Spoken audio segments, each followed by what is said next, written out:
Let's go. How's everybody doing today? Let's go. I was excited for my streams, man. I was excited to be here, my friend. The amount of corruption that's going on right now is ridiculous, but seems like it could be coming to an end here. But some of the things that's happening right now is insanely scary. And what's happening in the pension funds, I really want people to be paying attention to, because some of your pensions, if you're in any of this stuff, it's going to be gone. And it's really funny how they went ahead and did all this stuff, blamed us for all of these things with pension funds and how they're collapsing. But we'll show you the truth and who's really collapsing the pension funds, how they're doing it. That buy now, pay later bomb that I was talking about is getting worse, and it's way worse than I thought. It's so embedded, it's ridiculous. But again, they're stealing from you with that, so we'll go ahead and get into that here in a minute. But how is everyone doing today? AMC, we had some great news. Massive week for them. I'm just going to let some people jump in here quick, so everybody go grab a smoke or something real quick. Go get a drink. I'm going to go run upstairs for a second, grab a Gatorade, and then I will get started in 30 seconds.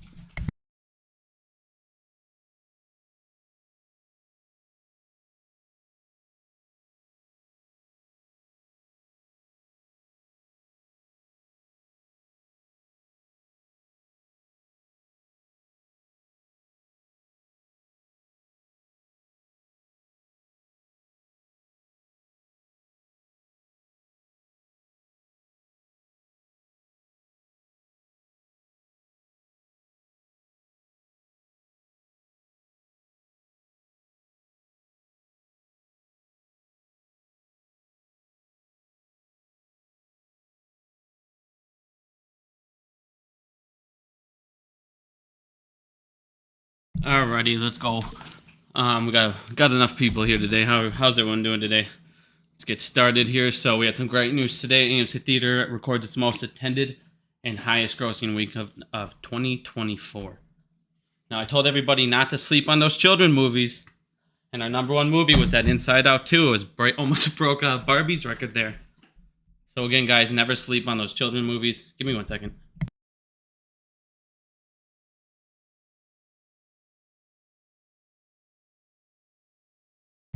All right, sorry about that. So, again, don't sleep on those children movies, guys. These next couple weeks could be big. You got Horizon coming out. You have Quiet Place 2. I'm sorry, not 2. Quiet Place Day 1. Sorry, I don't know why I said 2. Quiet Place Day 1 coming out as well.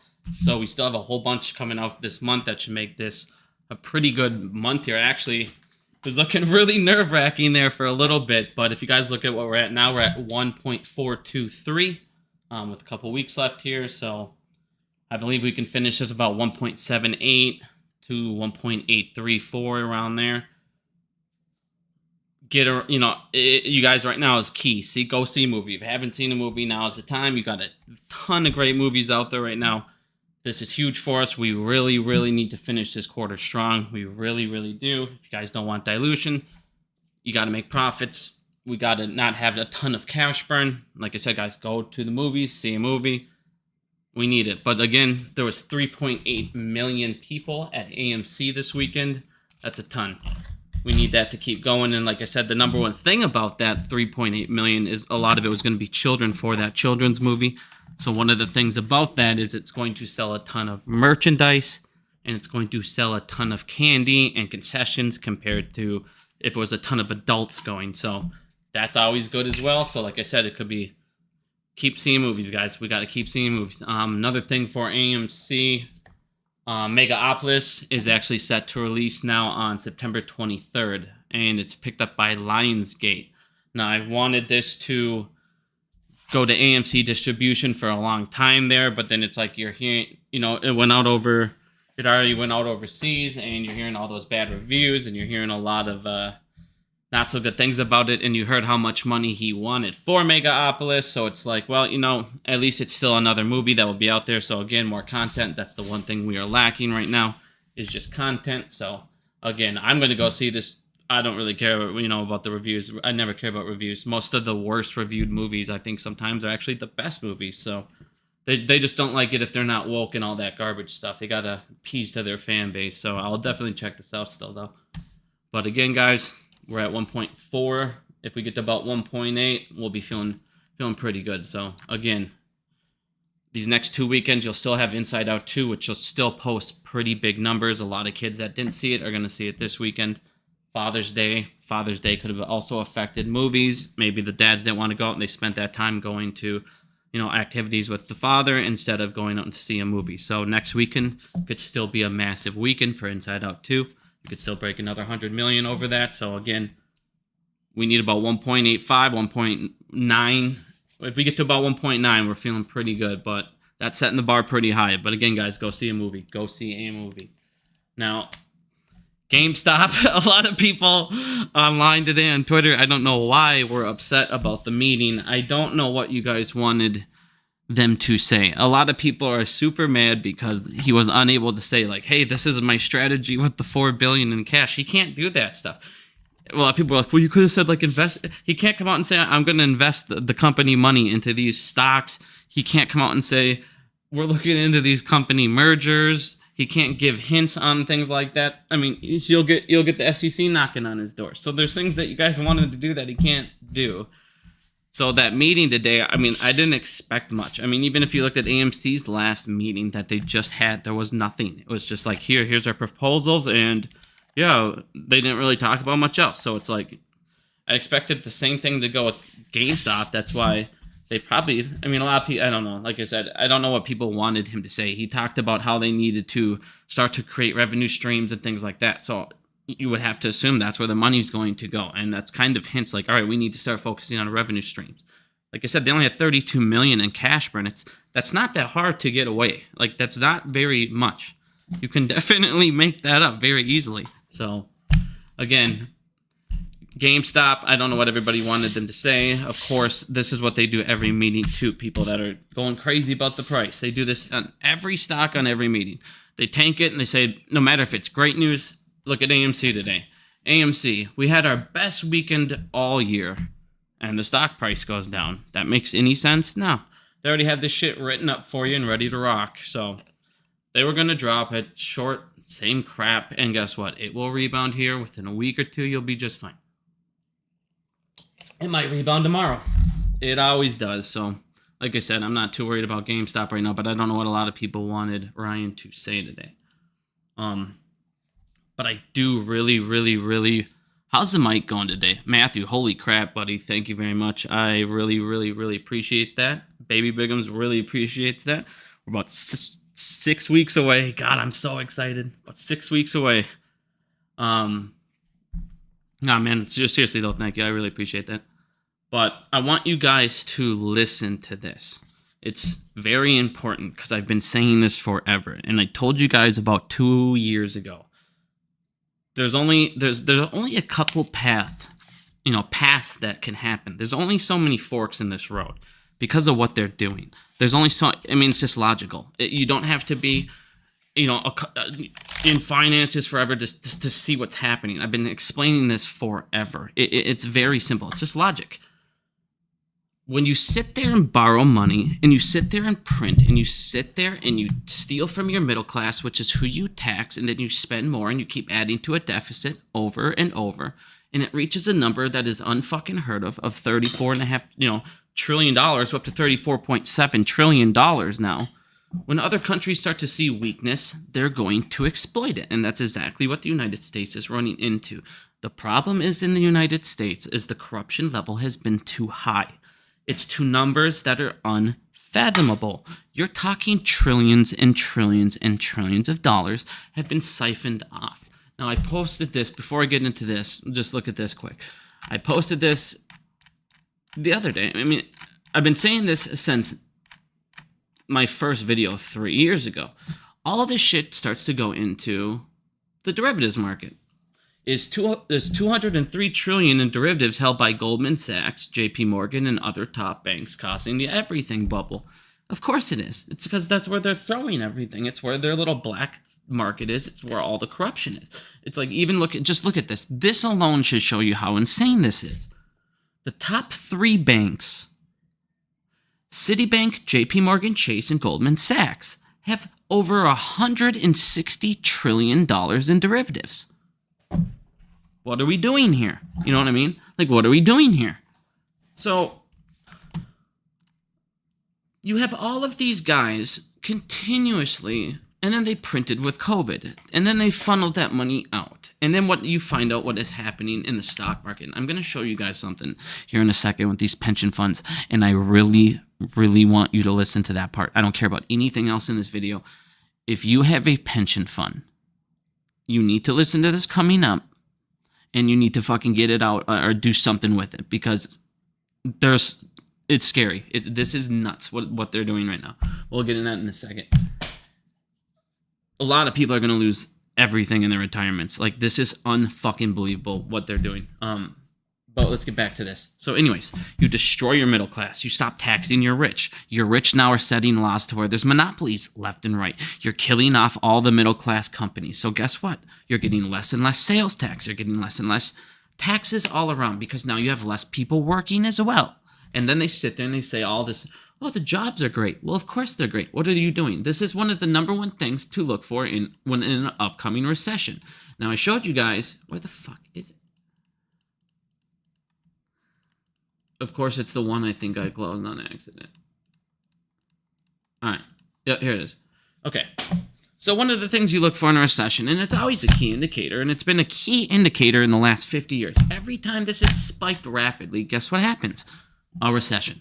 Now, if you guys look over, they're always talking about, oh, we're creating jobs. But really, all they're doing is creating government jobs. They're creating more taxmen, but nobody to get taxes for these taxmen to go collect. There are 87,000 IRS agents. You got all of this stuff. You're creating government jobs that are not necessarily beneficial to the economy. They're not bringing in all this stuff. You get government benefits, so you're not gaining off of a government employee what you would gain off a normal citizen. So again, you're gaining less beneficial jobs to the country, but you're bragging about job numbers.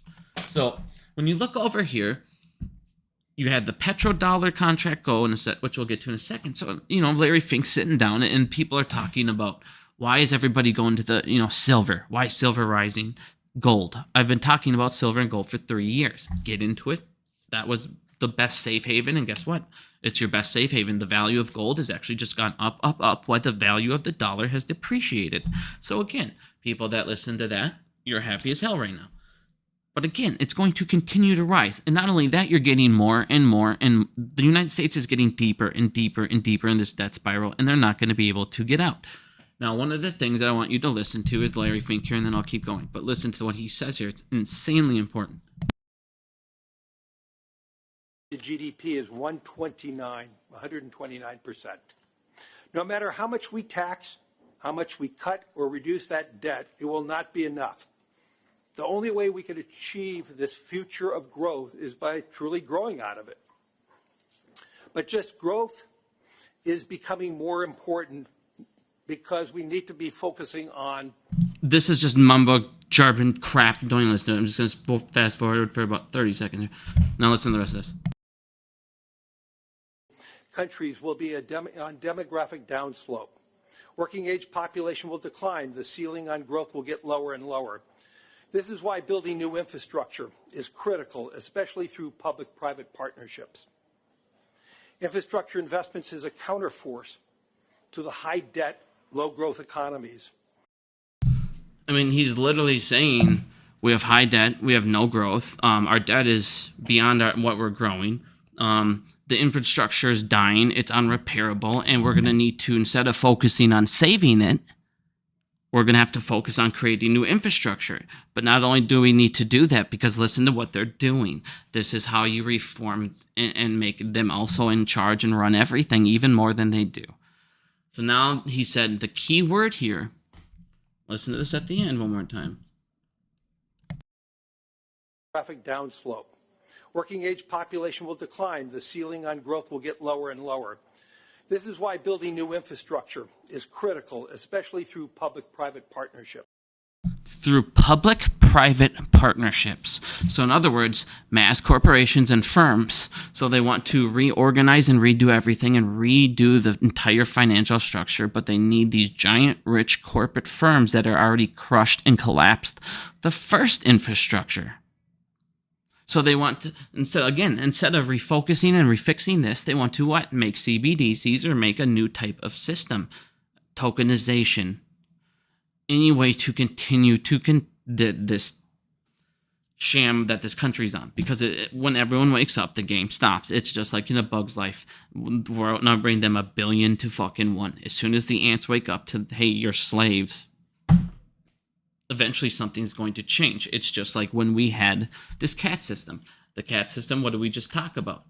They were trying to defund the cat system. They were trying to do all this bullshit. Now here comes Dave Lauer a couple days ago after everybody's complaining, sending emails. We got people to make phone calls. I just got some intel on the cat funding. The Senate riders to block the cat was not included in the Senate funding bill. It was all just a misunderstanding, guys. It was a misunderstanding.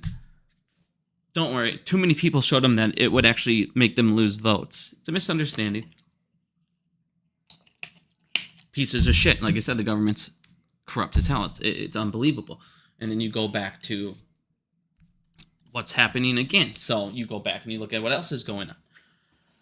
You have monopolies. Again, you have all this money that was funneled out. None of it came back. So I told you there's only so many forks they can go down. The best way, the only way to save this infrastructure is to start to say, all right, we're going to need to take some of that money that we funneled out, that trillions, and we're going to need to do a MOAS, and we're going to need to allow it to happen because that will, once again, replenish our middle class. Our middle class will go out and buy shit again, and then we will be able to tax people. Not only that, we'll make a we'll make a massive amount of money from taxes, from MOAS itself, when all these people start selling their stock. So that, again, will be able to replenish the United States. Or they need to just let it slam down because, again, you've crushed your middle class to where your 1% has more money than your entire middle class and lower class combined. It's unbelievable. So what's happening? You have China who just dumped $54 billion in treasuries, and they're not going to renew any of that stuff. They're just dumping it out to show, hey, we don't need your crap anymore. You have T-bills that are going to keep rising, and the rates are going to keep rising because they have no choice, because other countries are running away from the United States. They don't care about getting funded on these T-bills as much as they used to. So what do they need to have happen? They need those rates to keep going up and up and up to attract people. Well, the only people that can buy those now is the 1%. So now they need the 1% to fund the United States spending habits. And they can't have that because other countries aren't, and we're too broke. And the number 1%, they're not parking all of their cash in T-bills. So they need to keep spiking those. Well, what else is happening? Because you're doing that, right now we have $1 trillion. So we're paying $1 trillion a year in interest on our T-bills. Okay. Well, I told you guys 7.6 trillion needs to be renewed by the end of this year. So what does that shoot us up to? Look at this. That shoots us up to 1.6 trillion just in interest payments. That's 6% of GDP. That's 6% of all GDP. That's like the highest level ever in the history of the United States. For what? What are we paying all this for? What are we doing all this on? There's no war going on. We're not part of a war. What are we spending all this money on? Our infrastructure is collapsing under itself. You're not spending it to repair that. And this is my point.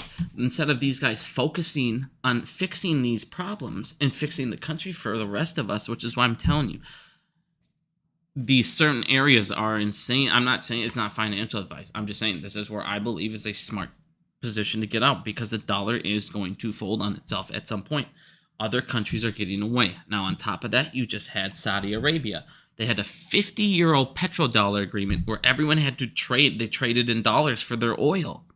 That's a huge amount of money. That's a big, huge blow to the United States.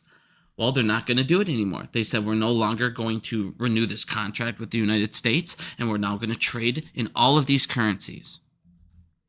That devalues the dollar quite a bit again. So again, you're continuously having this debt spiral, spending problem. And what are you going to do? Print more? Okay, well now you're going to have an inflation problem, which I just showed you. Inflation's already skyrocketed back up. Now what are you going to do? That's what I'm saying. The Fed, everything is in its place now, where a bomb it's got to go off. It's not like there's just one sign, two sign, three signs. There's like 60,000 signs at this point. Everything is crushing under itself. There's nothing they're going to be able to do to stop this crap. Now, if you look over and read this, what is the number one thing that all of these new companies and all these bigger companies were talking about doing? Here you go. Another massive giant layoffs are coming off.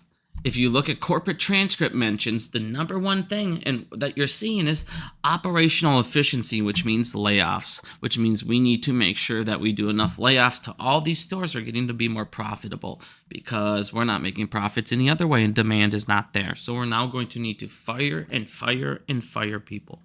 So again, the recession, they said there was a selective recession. No, the recession's here and it's going to get worse and worse, and we might go straight into a depression type thing. Tons of layoffs are coming, and I already showed you tons of them have been going left and fucking right. So once again, I don't know what the government is going to do at this point, because you cannot do a stimulus, because they've already showed you the last stimulus did nothing but destroy all of us. It destroyed the financial system even more, because I already showed you that effect. And the second that they print money, it goes to the people closest to them, or the closest to the people closest to the printer. And then by the time it hits you, they already bought everything and they caused inflation by the time you got your check. It's going to happen the same way. And all it's going to do is build a bigger wealth gap than we already have. So there's no reason to do a stimulus. What are you going to do at this point? Like I said, this isn't a debt crisis. This is a financial catastrophe, guys. This is beyond comprehensible. What the fuck is still going on? And it's like I said, this is ridiculous. And all of this is now falling back because the shadow banks are all fucking maxed out. I told you they're getting tapped out. The real banks are getting tapped out. The feds are getting tapped out. Now you have hedge funds that are running around going, we don't know where to go. You have hedge funds right now, short sellers fear extinction in a relentless stock market rally. This came out 2 weeks ago. You have short sellers on the run. Short sellers are in danger of extinction. This was, like I said, guys, if you read down here, it's talking about how some of these biggest and boldest short sellers, I'll post a link here. I don't have this stupid thing blocked out. I'm not going to pay for Bloomberg's fucking bullshit, but here you go. So a girl went to hedge fund week. She talked to some of the biggest hedge funds, the biggest boldest short seller traders, and all of them are talking about how they're running away from that type of strategy. They're getting away from those certain shorts. They're changing everything because everything around them, environment, they're getting hit on all fronts now. They're not able to lend. They're not able to hit credit. And if retail could do rallies, guess what? They're not going to be able to survive these rallies like they used to be able to in the past, because in the past, they were able to run to shadow banks. In the past, they were able to run to a bank. And now those options are drying up. And I told you that's the one thing you wanted to see before a MOAS, before a crash, before all this was burning. You need these people to have nowhere to run. They're all relying on NVIDIA. Why did NVIDIA stock go up today? NVIDIA stock went up today because more people need it as collateral. Plain and simple. So they had to spike it up even fucking more, because they're losing on all these other ends, and they need somebody to come pump up that NVIDIA. Everybody needs NVIDIA to fucking do what it's got to be beyond ridiculous. And I've already showed you how NVIDIA is cooking the books in every single way possible. So at some point, that fool's gold hill that they're all relying on is going to go under. There's nowhere to run. There's no more shadow banks to go to. There's no more banks to go to. The feds are all tapped out.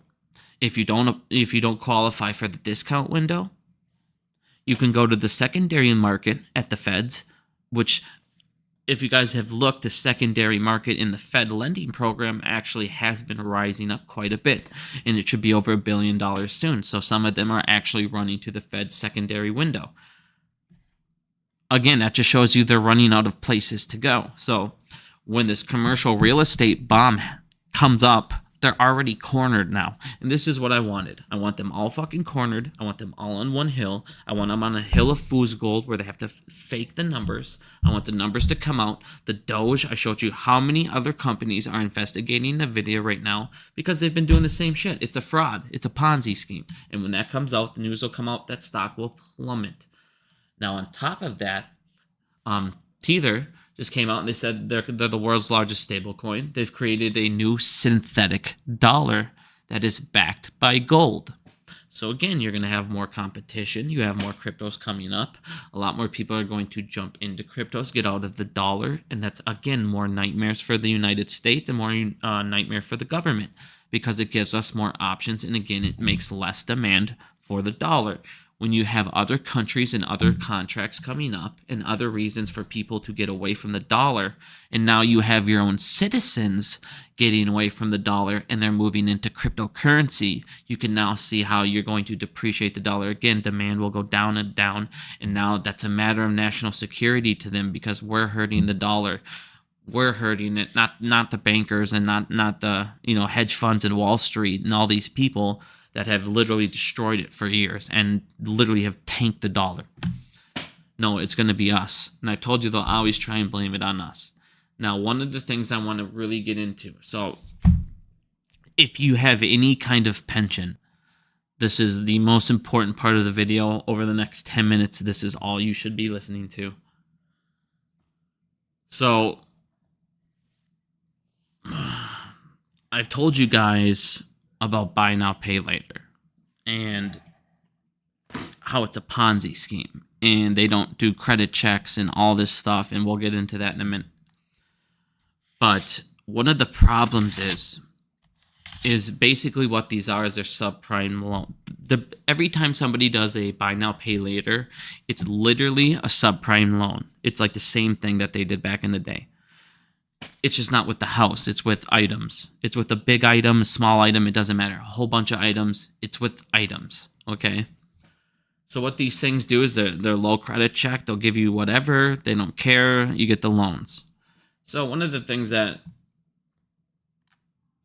problem here you got with these pension funds. So these pension funds right now are getting squeezed in every single way, and it's bad, and it's to the point where like these things could literally be getting wiped out. It is that bad. These guys right now, so what the problem is for a long time here, they got them trapped in so many corners that we're going to get into. It's like, dude, pension funds are selling off assets for pennies on the dollars to these fucking hedge funds because they have literally no choice. And on top of that, the buy now, pay later scam. Wait until we get into that in a second here. But here you go. So one of the things that used to happen here, private equity and pension funds, they used to work together. They used to be a match made in heaven.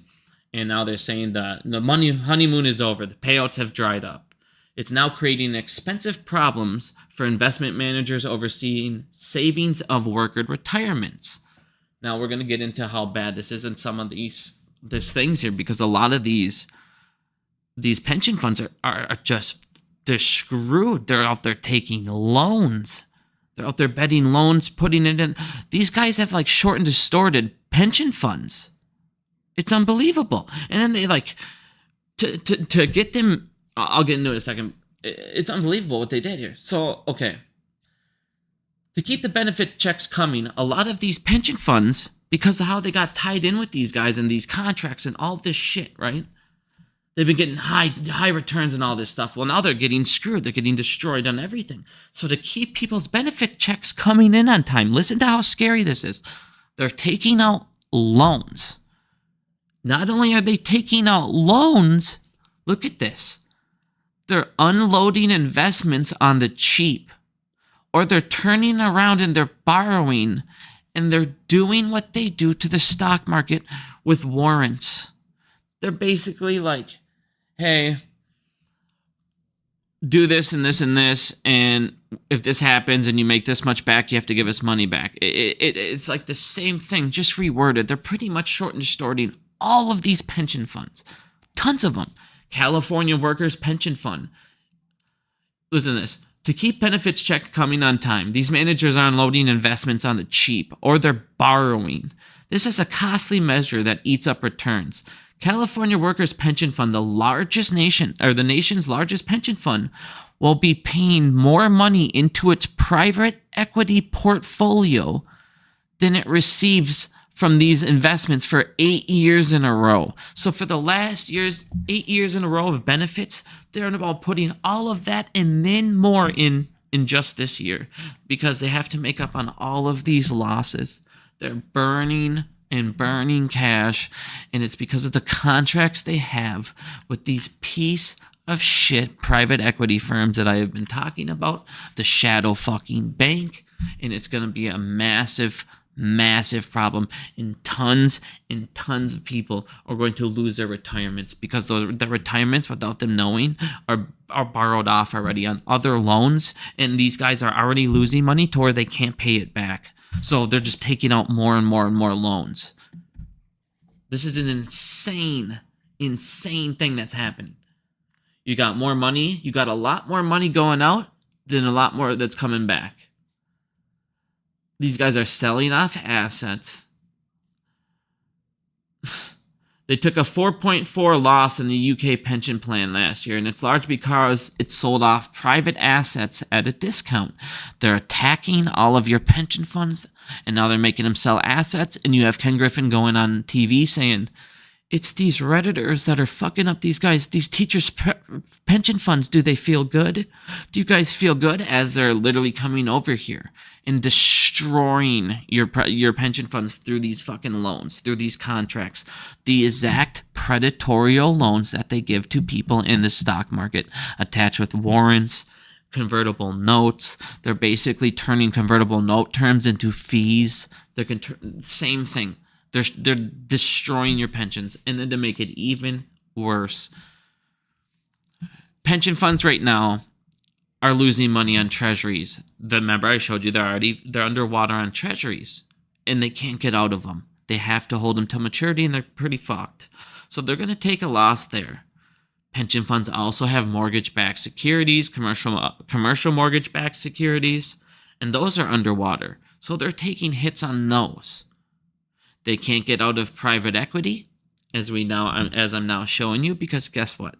They're under contract with them, and they're selling off assets just to be able to pay their people.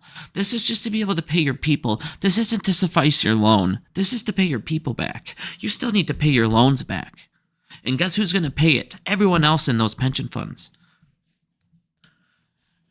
On top of that, these guys are now having to invest heavily into hedge funds. What problem could happen there? And on top of that, they're now borrowing just to pay their people. Now, if you come down here, this is the worst part of it all. And this is why I think everyone's pension fund is fucked. As bad as all of that stuff was, I've told you guys about these buy now, pay later bombs and how they're happening. And at some point, I'm now definitely taking a position against the firm. And it's going to be on the downside. I'm just going to be transparent with that. So I've told people about this buy now, pay later, and how it's a scheme, how it's a Ponzi scheme, how it's a sham, and it's happened before. It's the same type of things. These are basically ninja subprime. They're basically the new ninja subprime loans, like we went over before. They're just not for houses, so they're not on this grand scale. But the problem is because it's so low amount of items, you have so many people using them. So the amount of money that they're up to at this point is like $45 billion. There's about $45 billion worth of contracts in this subprime marketing that could go under. Now, all of this is, if you guys go ahead and you read this, this comes here and it talks about how these are basically the new subprime loans, exactly what they do. They don't do a credit check. They don't hurt your credit. And this is the problem. And this is the one thing I told everybody. So let's say people are out there and they're buying stuff. Maybe they pay one or two items off. And then they go, you know what, I have enough stuff. Or maybe they're like, you know what, whatever. They buy something and they know they're not going to pay it back. They don't have to pay it back. They can do whatever. They'll figure out whatever, get it all done. And then by the time they don't pay it back, it doesn't affect your credit score. It has nothing. They're not approved by the Better Business Bureau, any of that stuff. And they don't follow the same guidelines. They don't follow the same restrictions that they need to be able to approve the loans, to be all of that. They're really not a regulated loan. So because of that, it does not affect your credit score. So people, when they figure this out, and they can go, all right, or if you never used their program before, if you buy something and you don't pay it back, the only thing they'll do is kick you off and never let you use their service again.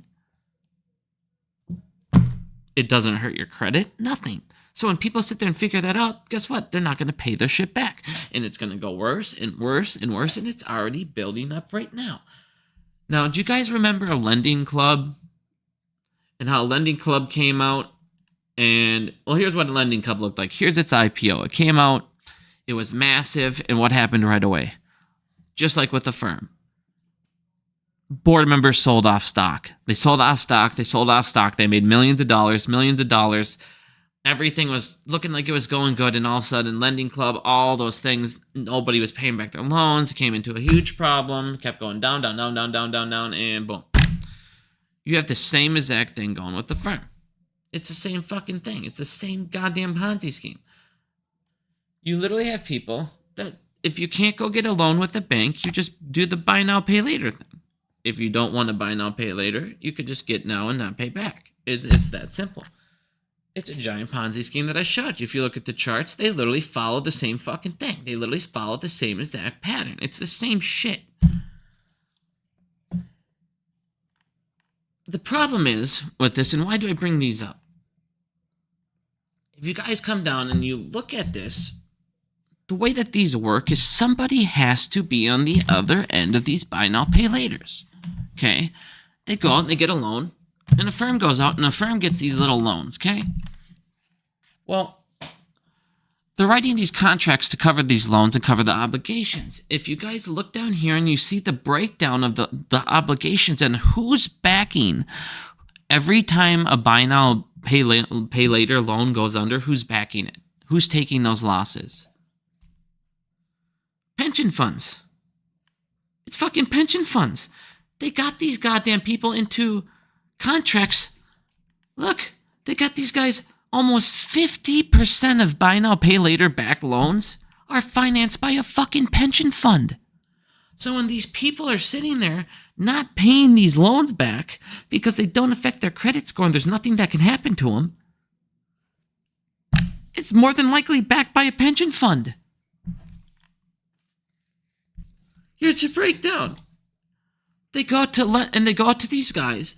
A firm goes out and they tell these guys they're going to give them a deal. And then the pension fund, they'll write a loan contract with them. The pension fund will go out and give them a loan for this exact product. So when the person doesn't pay it back, guess who takes the hit?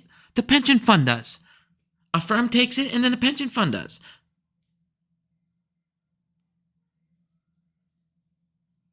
These guys are basically making you front everything with your retirements. And then when this Ponzi scheme goes down, when some of these companies go down because people figure out they don't have to pay them, it's literally your subprime credit all over again. And look at, I was incorrect. What does that do? Listen to this. This is what I'm talking about, because people think this might not be a big deal. The total size of these liabilities linked to buy now, pay later, there's little to no regulation, as I've went over. There's no requirement to report to the Credit Business Bureau. So again, they don't have to report to the Credit Business Bureau, so they can give it to anybody because it doesn't affect your credit score. So they don't give a fuck. It doesn't affect your score. It just affects the pension fund that backs it. They're the only one with the risk. The best estimate availability puts this total amount in 2024 of buy now, pay later up to $232 billion. This was up from $54 billion in 2019. It was like 2019, 2020 when I saw that the 54 billion mark. It's skyrocketed all the way up to 232 billion market. So there's a 232 billion market backed by hedge funds that is on subprime loans with people that can't afford to go to a bank. That doesn't affect their credit score. So if they don't pay it back, there's no penalty.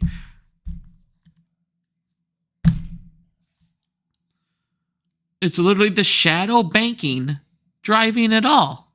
It's the shadow banks driving all the buy now, pay later schemes. It's a Ponzi scheme for these guys again, and they're backing it with your retirement fund. So everyone that buys now, pay later doesn't fucking pay it back.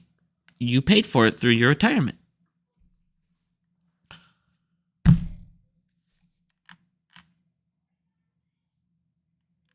I mean, it's unbelievable what they're doing. And this is what I'm saying. When you have your retirement, it's what they do with it, dude. Is it going to be there when you need it? And that's what's, like I said, the banking system is a scheme. And the only way it works is to siphon from the middle class to support everything. But guess what? You now have your 1% outdoing your middle class. You now have the biggest guys in banking saying, this is unfucking savable. This is unsavable. We could raise taxes. We could do whatever we want. It's unsavable. We need to make a new infrastructure. We need CBDCs or some type of thing like that. And we need it backed by private firms that have all of the United States money.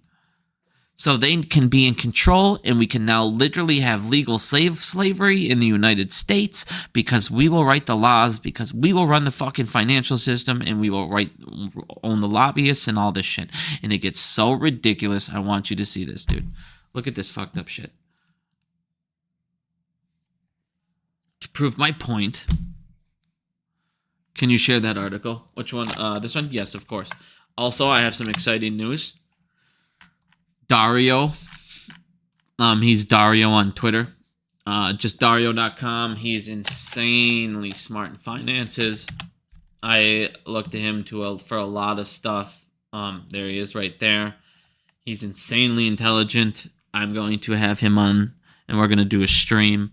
He has a ton of stuff. He did a super deep dive. He wrote this article as well. He did a super deep dive into this. Super deep dive, breaks everything down. I'm going to have him on. There's tons of things. He knows about the commercial real estate. He knows a lot. He knows more than I do when it comes to bank fraud. So I'm insanely excited to have him on here. So I will have him on here in a couple days, hopefully sometime next week. And also I have Peter Hahn on here. I'm going to try and get a couple more people on so everybody can get a little more broader of a perspective on things as well, other than just my take as well. So that should be... I'm looking forward to this, but he should be on here sometime this week or next, hopefully. But back to this. So again, one of the things with this corruption in this court system and how these guys keep getting away with it. Hedge funds fighting SEC rules have a secret weapon in Texas. Hedge funds fighting tougher federal rules have forged a secret weapon 1,500 miles from fucking Wall Street. It's a little known lobby group. What did I tell you guys about lobbyists? What did I tell you guys about all this bullshit? How do they enslave you? They pay lobbyists to make laws to enslave you, and you smile while it happens in the background. There's a little known lobby group in Fort Worth, Texas, and it's giving hedge funds access to what has become the industry's most important venue, the Fifth U.S. Circuit Court of Appeals in New Orleans. The Fifth U.S. Circuit Court of Appeals in New Orleans is a corrupt system. And they're all about fucking helping out people fighting against Gary Gensler. They're all about helping out against... They're always helping out the big man and fighting against regulation. And what these guys do is they go ahead and they get it in there, and it's hard to find when people ask about it, it's hard to find a friendlier forum for these guys. Yeah, we know. these guys, every time they get in there, this district, this court, they love helping out them. It's like I said, and then let me guess, you'll see donations and all this shit, because if you guys don't think judges take fucking bribes and shit, you're obviously not paying attention. But like I said, here's their secret weapon on fighting shit, getting away with rules, getting away with stuff.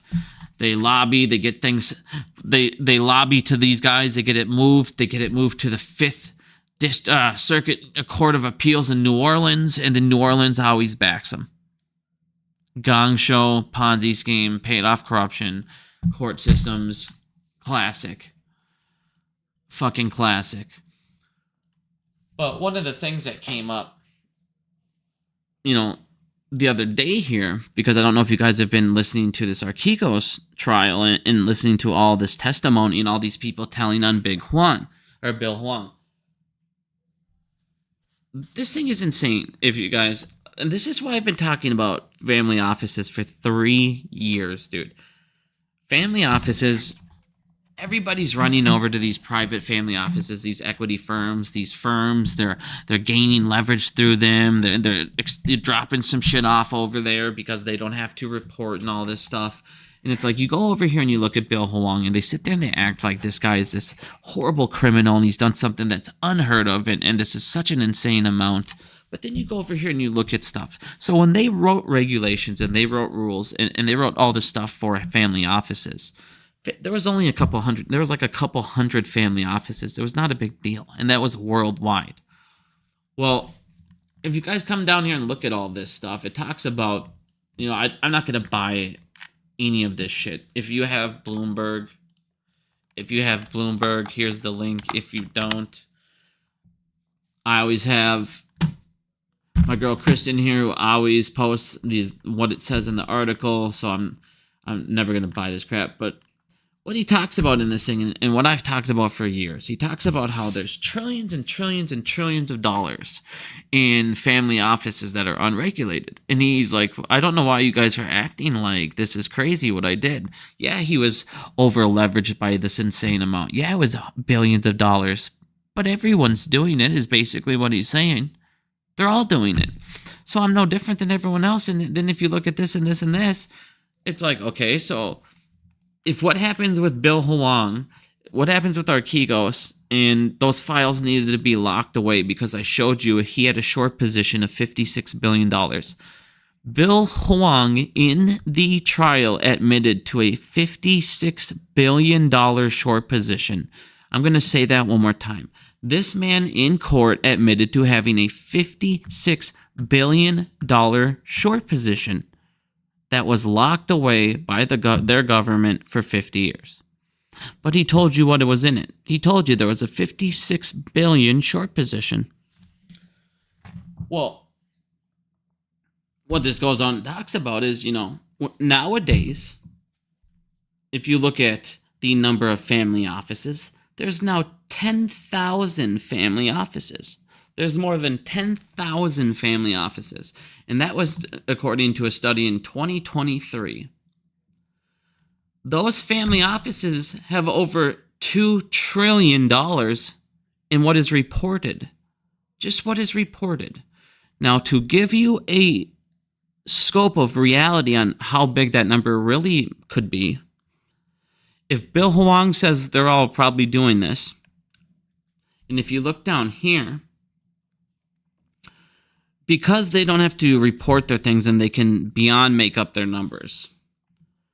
In Huang's trial, his number one banker, he testified against them, and he said he told UBS that the fund's position in one stock, Viacom, was about 35% of its equity, just in one stock, 35%. When in reality, that one stock was 84% of all of their equity. Just 49% off, you know what I mean? Like, no big deal. Like, holy crap. Almost basically, like no big deal. It just more than double and a half, like what I reported. And that's just one position. You have 10,000 family offices. And if he's over exaggerating one position that bad, what are they all doing? And here's the thing. I feel like forever these banks, these guys, they've been dumping into these family offices. But now these family offices exposures, because I've showed you the shadow bank lending's now plummeting, which means they're not even lending it. They're not even taking it. These family offices are getting to the point where even they're like, all right, no, fuck off. We're not even regulated, but come on, guys. Jesus, we're not going to take this. So when you get these family offices backing away from taking on these contracts, you have problems. Like I said, the shadow banking and all these problems, this is where they all ran to. And now that's dried up. You've already destroyed shadow banking. How the fuck do you destroy shadow banking in 1 year? Like, when people understand the size of this bomb, the reality that's happening, like I said, I don't understand what the hell is going on now. Like, how is this fucking happening and nobody's, like, how is this being allowed to happen? This is unreal, the size of these numbers.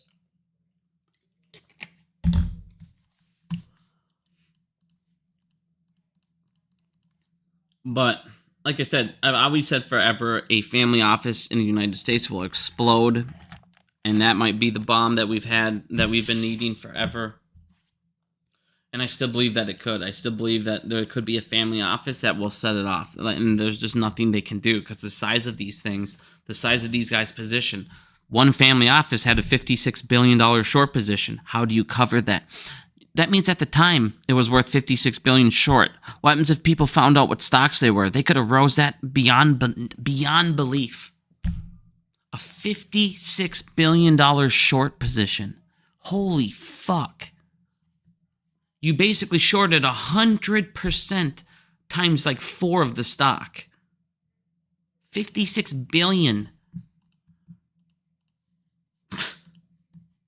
Okay. But like I said, we already went over the CAT system, the defunding, how we wrote them. Now it's a mistake. So again, we do have fucking power. But I did want to show you guys this because this number actually blew my mind because I didn't realize it was some of these bigger banks. So last year there was 52 banks I showed you guys that were all underwater. Okay, and then this year in the first quarter it jumped up to 63.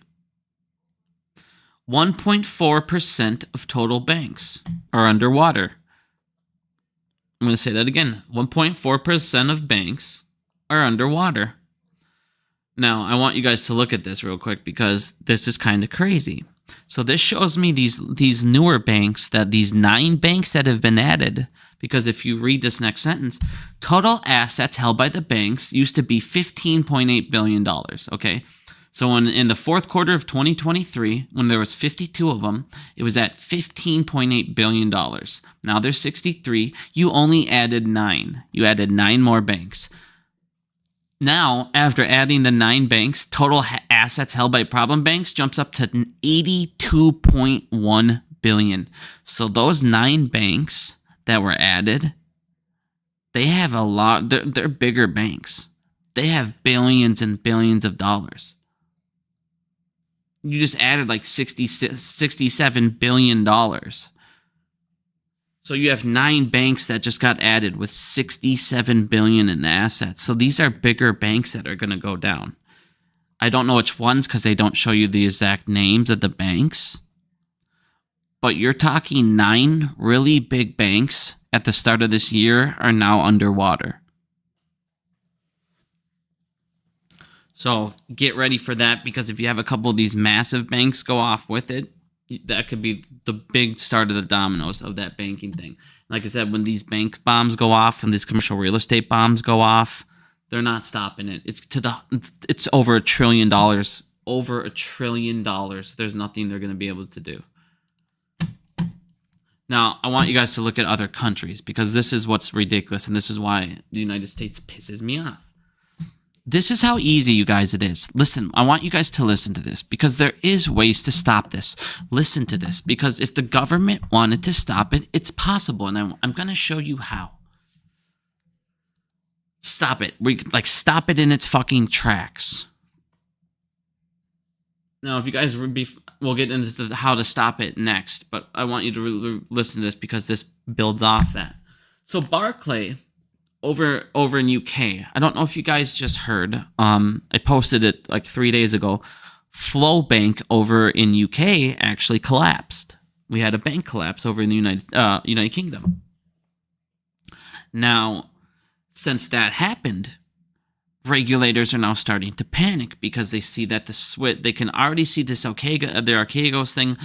It was spilling into UBS. UBS is having all these problems. If UBS goes under, the size of UBS could take down their entire financial system. So they're in freak out mode. They're freaking the fuck out. They're literally panicking like you've never seen over at the UK. They're freaking out over there. Now the government's sending people out. They're fucking like, all right, we need to start checking all these banks and shit. Like, we got to get this done. So now what they're doing, they've ordered Barclay to review its leverage finance business as concern grows in the inside the bank of how how the over leveraged these lenders are. Now, if you guys come down here and look, it talks about, where is it? Okay, here you go. They're going to section a 166 review. Okay, so what that means is they're going to force a firm to bring an outside expert. So if somebody needs to come in, they're going to force an outside expert to come in and examine their practices and produce an independent report for the authorities. So this guy, so if anybody's like, well, the guy might be corrupt. Well, if this guy comes in there and he does a corrupt report and a fake report and he gets caught, that guy's going to prison for life. You just lied to the government. I don't know if they're going to find somebody that's going to go to jail for life because they're going to find out. So right now they're going to have a private person come in. It could even be somebody from the authorities. The authorities themselves could actually appoint the person. That's probably what they'll do, which could prompt for further investigation or action if necessary. Okay, so what you have now people doing is going out and actually sending out fucking people from their, like I said, who they trust. Sure, they work with that government agency quite a bit. And now you have that guy going out there and doing these audits. Because one of the things you guys are noticing, and I posted this today, one of the things we're noticing is if you look down, Evergrande's auditor was PwC. And all of these fucking companies that are corrupt, all these corrupt companies, who's their auditors? It's PwC. If you guys look over here, Citadel, who's Citadel's auditor? It's PwC. Well, PwC were penalized for reporting alleged shortcomings during their respective audits. Basically, they lied about all these audits over in London. Okay, so they lied about all these audits, got fucking in trouble. Well, then what happens? They go out later on and get some more penalties. More auditing fine, more auditing violations. What else happens? U.S. Fines PCW $5 million for allowing cheating in audits in China. What else happened? Evergrande lawyers, liquidation lawyers, are looking into auditor's role, which is PwC, in Evergrande overstating its revenue by $78 billion over 2 years. So over 2 years, they overstated their revenue by $78 billion, and PwC apparently couldn't see the overestimated $78 billion. Apparently, that number's. How could you find $78 billion? How could you audit somebody and say, hey, there's $78 billion that shouldn't be accounted for? I am guessing any auditor in the world could do that, but apparently not the ones at PwC. The same people who fucking audit Citadel.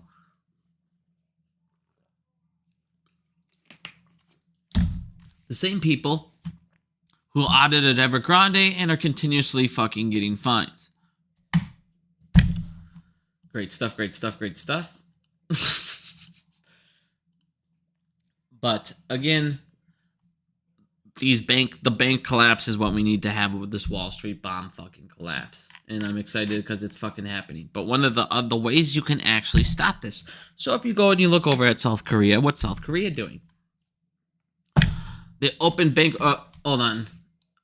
This is the wrong thing. Oh yeah, I showed you. I'm sorry, I already talked about this. FINRA opens bankrupt proceedings against Flow Bank. So again, Flow Bank has collapsed. Here you go. Korean financial regulators extend ban on covered short sales until March 30th of 2025. On top of that, it announces short sale reform measures. It's now changing the way that it does everything. Now, if you guys go ahead and you look down here, I'm going to post this article. There's a ton of stuff I'm not going to get into. I'm just going to do the oversight. But this, you guys can see if you look down, it actually breaks down everything, exactly how and what they're doing. But I'm just going to read the key takeaways. So if you guys read this. Covered short sales of KRS-listed stocks will continue to be banned until March 30th. Any institutional investor, including offshore investors, listen to this is how easy it is, engaged in short sale trades of KRS-listed stocks exceeding a certain threshold will be required to establish a computerized internal balance management system to monitor their sellable stock balance in real time and thereby prevented naked short selling orders. So now they need to set it up to where if you're going to come short over here, we need to see in real time the entire life expectancy of your trade. As the auditor, I need to be able to come in there and at any time, the second it's happened, I can watch it real time. Next thing it does. All institutions and corporate investors, including offshore investors, who intend to engage in short sales trades of listed securities will be required to establish internal control standards to prevent naked short orders. So they also need to now not only give them access to be able to look at it in real time, they now need to write code that will make it impossible. And they're going to review the code, and they're going to make sure that your computer system does not allow that. Okay? Very simple. It's as simple as looking at what your algorithm's doing. Is it doing something illegal? Oh. The Korean Exchange, the KRS, will establish a central monitoring system for a better and earlier detection of naked short sales. So they're going to make their own CAT system, but it's going to be specifically made for short sales. So it knows exactly when one's naked and when it's not. On top of that, common sense. Criminal penalties for illegal short sale trades will be heightened and additional sanctions measures will be introduced. So they're going to make it even fucking harsher. And that article came out yesterday that if you are short selling at an X amount, you will be imprisoned for life. On top of that, terms and conditions. So if you're going to borrow it, the terms and the conditions that you agree now to shorten their exchange for borrowing stock for both institutional investors and retail investors will be standardized. Listen to how fucking great this is. Listen to this last part. Terms and conditions for stock borrowing for institutional investors and retail investors will be standardized to level the playing field. I'm going to say that one more time. Terms and conditions for stock borrowing for both institutional investors and retail investors will be standardized to level the playing field. They'll have the same fucking short sale rules. They don't get special privileges, nothing. You get the same privileges I do as a short seller, as a retail short seller. Common fucking sense. So these are the things that South Korea is now going to change in their stock market to weed out corruption. The United States could go, holy fuck, and do these exact same things if they gave a fuck. Because the path is now set. It literally tells you what they're going to do. Now, if you guys come down here, again, I'm going to read this. I'm going to send that link up one more time because I'm not going to read all these paragraphs. But if you guys look down here, this tells you in grave detail what exactly they're changing. See, it talks about the requirements, how they're going to change it, what the percentage is, the exact amount. So read this article. It's very, very, informative. But one of the things I do want to show you down here at the bottom is if you come down here to penalties for illegal short sales. Okay, so it says criminal penalty. Now listen how common sense. Criminal penalties for naked short sales will be significantly heightened as followed. Fines. Fines for illegal short selling will be raised to 4 to 6 times the illicit gains. The gains. 4 to 6 times the illicit gains. You mean they're going to get fined more than they stole?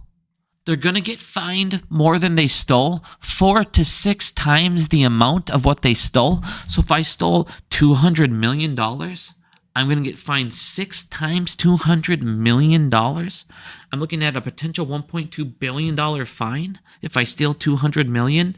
Is it worth stealing that? Probably not, because you're looking at a 4 to 6 times your gains. Now what else did they do? Imprisonment for illegal short sales with illicit gains exceeding 5 billion won, or whatever their thing is. I don't think it's the won. I can't remember what the South Korean dollar is called. If you exceed 5 billion South Korean, which isn't as much as you guys think in United States dollars, penalties can include imprisonment for 3 years or longer. Now listen to the next one. For illegal short sales with illicit gains exceeding 5 billion KRW, what is it, Korean? I'm sorry, if anyone's in my chat knows what the Korean currency is, I guess I could just Google. I could just Google it, but for 50 billion, let's see what that is in the United States.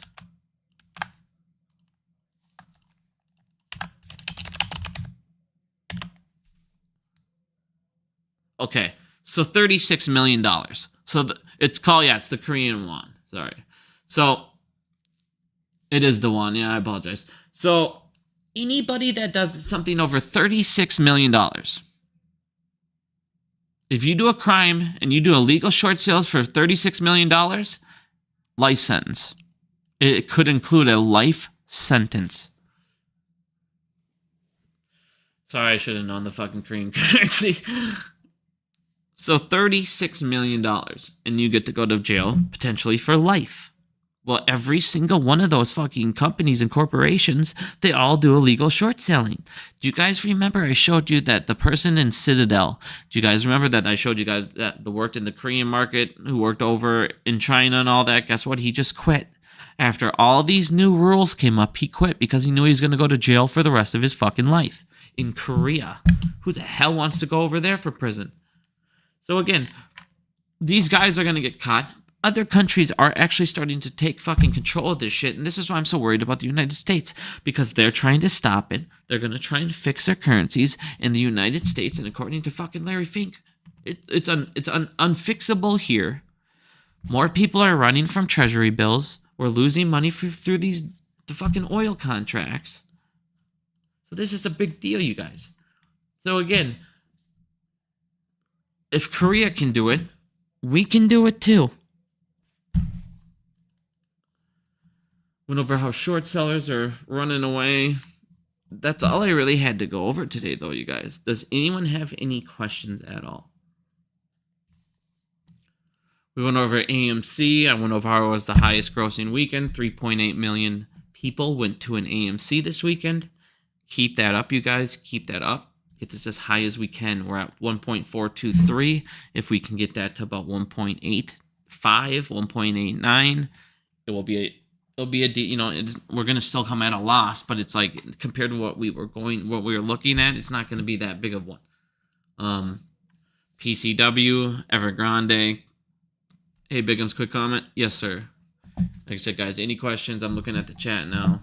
And that's the problem. Exactly. The United States is every fucking corner. It's just corruption. It's ridiculous. Derek, I'll let you type out your comment, my friend. Or your question at all. But yeah, I'm going to be having Dario. I'm going to try and get him on here in the next couple of days. I think this guy is insanely intelligent. He knows a ton of information. So me and him going back and forth, I think you guys are going to learn more from that next stream with him than I've ever given you. This guy, like I said, this is somebody I go to learn some stuff from.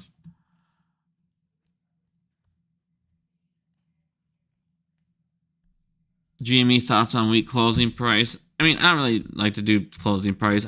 I mean, the way that it's always gone in AMC and all these things, you have a giant drop every fucking time on the meeting, and then it slowly recovers, and 4 days later, the price is back. So then for 2 or 3 days, you have all the shills and all the fucking tool baggers out there. Like, oh my God, And then they're crying why the people that are understanding, like Roaring Kitty, the people that understand what the hell's happening, average down.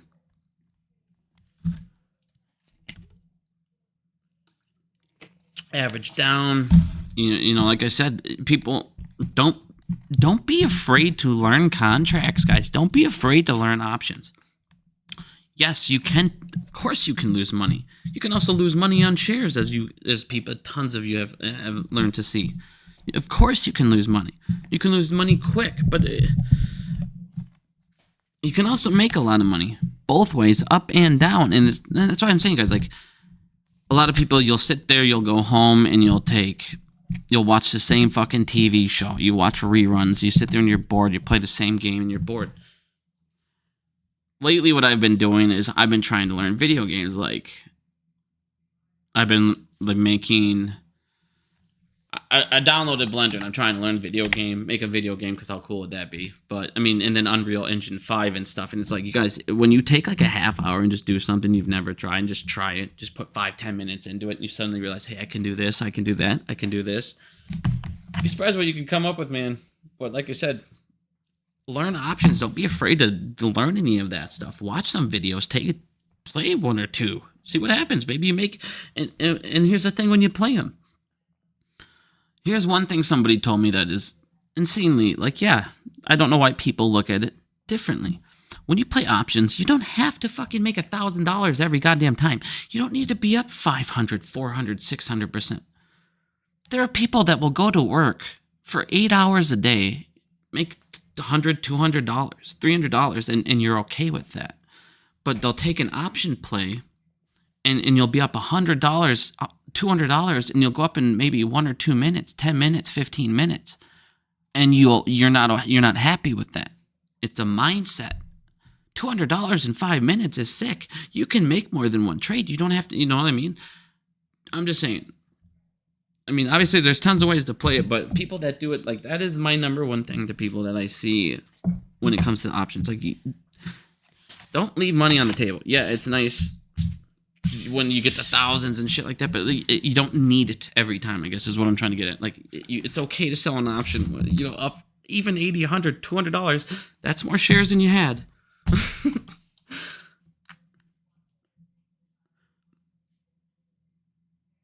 I did like how though on that GameStop thing they told everybody who's in Robinhood you don't have real shares. At least people that are talking about, like, everybody who's mad at Ryan Cohen. Oh, Ryan Cohen, he didn't even talk about fucking shorts and all this stuff. They literally said on the meeting, the join page, if you're in Robinhood, you don't have shares and you need to join as a guest because you have payment for order flow. What more you want them to do?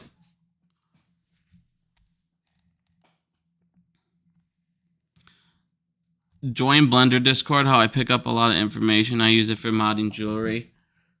Good information, my friend. Yeah, I'm in a whole bunch of Discords that are under different games that I play, so I can learn as much as I can on those.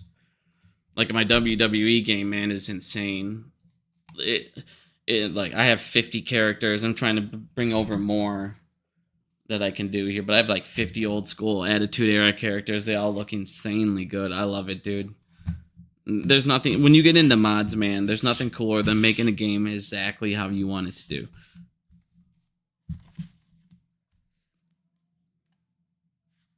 What's your take on Kitty's new post? Did he just put one up?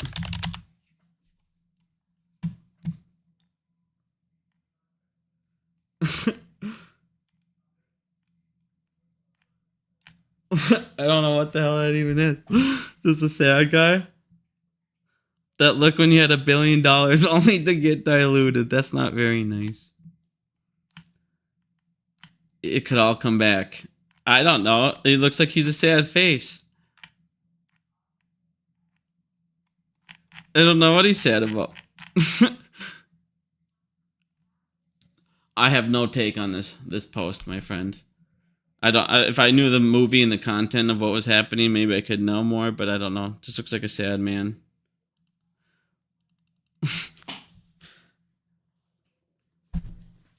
Anytime Kitty's tweeting, though, people are looking at GME. So people with GameStop, anytime he tweets, that's technically exposure. AMC, you're popping back up. Like I said, guys, AMC, you're going to pop back up. You'll recover back. Don't worry. It's not the end of the fucking world. We're pretty much stuck here for a little bit until we get more good news or until he either does another fucking debt to equity exchange, some kind of run-up happens, and he's going to dilute. He already said it. So AMC, again, if there's a debt for equity exchange, don't be surprised. I do expect that restructure very soon. He might do one more debt for equity exchange before he restructures, but we'll see what happens there. But that's the next thing here for AMC is getting that thing restructured here, this 2026 debt.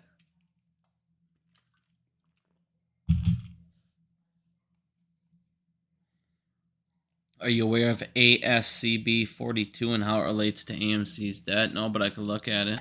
Do you want to give me a quick breakdown? I only got a couple minutes here. I can check it out here.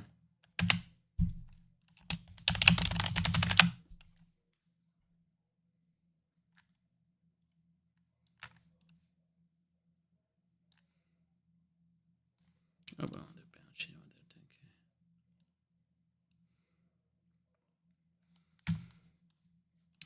10K. And so you're talking about this. Pull it up quick. Let me read this. 1 second. Derek, I guess what's your question about it? Hold on, let me keep reading.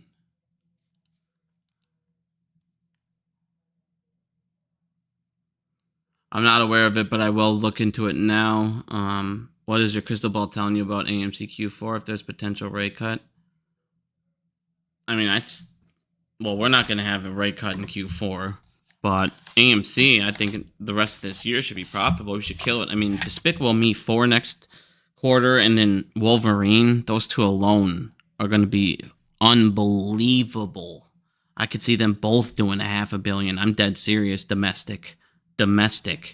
I'm dead serious. Those Despicable Me movies, the last two did $1 billion. They go crazy. That Wolverine Deadpool movie, I don't think I've ever looked forward to a movie as much as that one. That one's fucking looks hilarious. I'm jacked. I know that's gonna be the movie of the year. No questions asked. So I think AMC's right now, we're in a good spot going forward with cinema here. 2025. We're expected to be profitable all year. 2026, even better. So, again, we're just missing that content. It's all about everybody getting to the theater as much as possible and everybody getting these numbers as high as you can. Like I said, we got to get that cash burn down, or we're going to have to do a debt for equity exchange. So everybody that thinks fundamentals don't matter, once again, if you have bad fundamentals, you have debt to pay, you're going to have to do some kind of capital raise or debt for equity exchange to pay that and make sure you still have a high cash balance. Or guess what? If you have a low cash balance and high debt and you're looking bad, your stock price drops and you're not going to be able to raise capital when you need. So again, everybody that cries that he doesn't when he does, we have to raise fucking capital, or you guys have to go see movies. It's that simple. It's how it works. It's how balance sheets work. It's how it goes.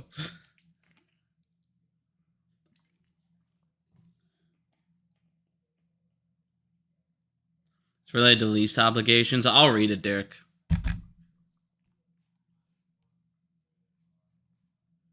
Okay, I'll read about the leases. I've looked into their leases, but I haven't really dug really into them. But I'll check it out. How come no bong noises? Bong's upstairs with the wife.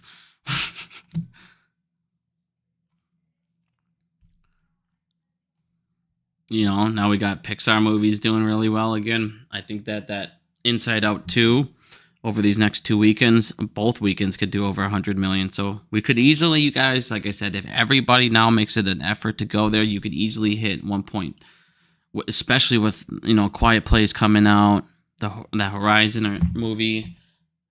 You could definitely hit 1.9. It's just, you got to make an effort to go out there. You got Bad Boys. I mean, the movie lineup right now is amazing. Got Bad Boys 2 out there as well. Or 4. But I keep saying 2 to everything. I keep saying everything's the second. I said The Quiet Place 2 earlier too. Long day, my friends.